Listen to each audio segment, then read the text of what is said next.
কিংবদন্তির আরেক নাম রামকিঙ্কর, শিল্পী রামকিঙ্কর বেইজ।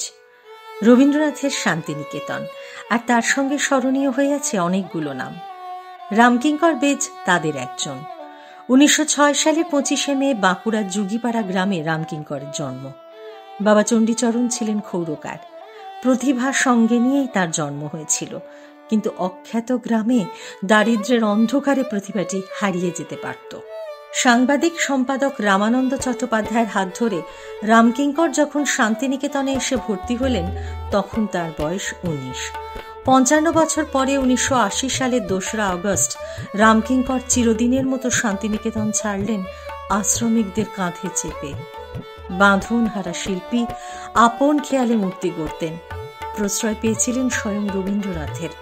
গুরুদেব ডেকে বলেছিলেন, বড় বড় মূর্তি দিয়ে আশ্রম ভরিয়ে দাও। গুরুর আদেশ মেনেছিলেন বেইজ। শান্তিনিকেতন জুড়ে ছড়িয়ে আছে রামকিঙ্করের অজস্র শিল্পকর্ম। ছাত্র হিসেবে শান্তিনিকেতনে আশ্রয় পেয়েছিলেন। ছাত্র থেকে কলা ভবনের শিক্ষক, শিক্ষক থেকে অধ্যক্ষের আসনে। অনেক কৃতি শিল্পীর গুরু তিনি। মূর্তি গড়েছেন প্রচুর, ছবি এঁকেছেন অসংখ্য। শিল্পগুণে যার অধিকাংশই অসামান্য ও বিশ্বের দরবারে স্থান পাওয়ার যোগ্য। চলনে মননে যাপনে রামকিঙ্কর বেইজ ছিলেন মুক্ত ও স্বাধীন চেতা। শিল্পীর স্বাধীনতায় বিশ্বাস করতেন। নিজের মতো করেই তৈরি করেছিলেন গুরুদেবের সেই বিখ্যাত আবক্ষ মূর্তি। গান্ধী, সুজাতা, বুদ্ধ, সাঁওতাল পরিবার, কলের বাঁশি বা ধান ঝাড়াই, বোহেমিয়ান বেইজের সমস্ত শিল্পকর্মেই তার স্বকীয় ভাবনার প্রতিফলন। মাটির স্পর্শ ঝেড়ে ফেলে কখনো এলিট হননি রামকিঙ্কর বেইজ। দু চোখ ভরে যা দেখেছেন তাকেই শিল্পের রূপ দিয়েছেন। ভাবনা ধার করতে হয়নি তাকে।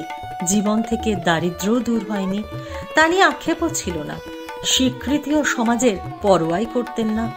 শিল্পীর বন্ধনহীন জীবনে প্রেম এসেছিল বহুবার, কিন্তু প্রেম রামকিঙ্করকে বাঁধতে পারেনি। ভিডিওটি ভালো লাগলে লাইক করুন, শেয়ার করুন আর অবশ্যই সাবস্ক্রাইব করুন ইনফোআনা।